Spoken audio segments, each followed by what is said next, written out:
কলকাতা শহরের স্বাস্থ্য পরিকাঠামো আরও মজবুত করতে এবার বড় পদক্ষেপ নিল কলকাতা পুরসভা। স্বাস্থ্যক্ষেত্রে চুক্তিভিত্তিক কর্মী নিয়োগের পরিবর্তে এবার নিজেদের প্রশিক্ষিত কর্মী চাইছে পুরসভা। তাই পাবলিক প্রাইভেট পার্টনারশিপ মডেলে চালু করা হচ্ছে নার্সিং ও প্যারামেডিক্যাল ট্রেনিং স্কুল। প্রথম দফায় চালু হবে নার্সিং ট্রেনিং স্কুল এবং দ্বিতীয় দফায় প্যারামেডিক্যাল ট্রেনিং স্কুল হবে। মেয়র ফিরহাদ হাকিমের ওয়ার্ড চেতলার সবজি বাগানে কলকাতা পুরসভার স্বাস্থ্য বিভাগের তত্ত্বাবধানে গড়ে উঠবে এই ট্রেনিং স্কুল। প্রথম পর্যায়ে নার্সিং ট্রেনিং স্কুল চালু করা হবে, যেখানে 60টি আসন থাকবে। এর মধ্যে 20টি আসন কলকাতা পুরসভার জন্য সংরক্ষিত, বাকি 40টি আসনে ভর্তি নেবে বেসরকারি সংস্থা। পুরসভার সংরক্ষিত 20 আসনে শহরের আর্থিকভাবে দুর্বল কিন্তু মেধাবী ছাত্রছাত্রীদের ভর্তি নেওয়া হবে। এর জন্য জয়েন্ট এন্ট্রান্স টেস্টে উত্তীর্ণ হওয়া বাধ্যতামূলক।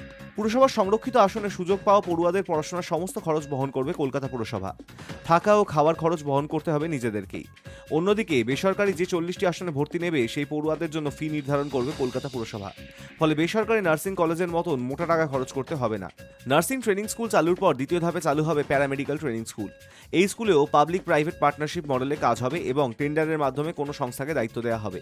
এখানে মূলত 3টি বিষয়ে প্রশিক্ষণ দেওয়া হবে: ল্যাব টেকনিশিয়ান, ওটি টেকনিশিয়ান এবং ক্রিটিক্যাল কেয়ার টেকনোলজিস্ট। প্রতিটি বিভাগে 40টি করে মোট 120টি আসন থাকবে। এই প্রশিক্ষণ কেন্দ্রেও কলকাতা পুরসভার জন্য 40টি আসন সংরক্ষিত থাকবে, যেখানে শহরের গরিব ও মেধাবী ছাত্রছাত্রীরা বিনামূল্যে পড়ার সুযোগ পাবেন। তাদের পড়ার খরচ বহন করবে পুরসভা। বাকিদেরও ফি নির্ধারণ করবে পুরসভার কর্তৃপক্ষ। পুরসভার এই উদ্যোগ নিঃসন্দেহে শহরের স্বাস্থ্য পরিষেবার মানোন্নয়নে গুরুত্বপূর্ণ ভূমিকা নেবে বলেই দাবি করেছেন পুরসভার স্বাস্থ্য বিভাগের আধিকারিকেরা।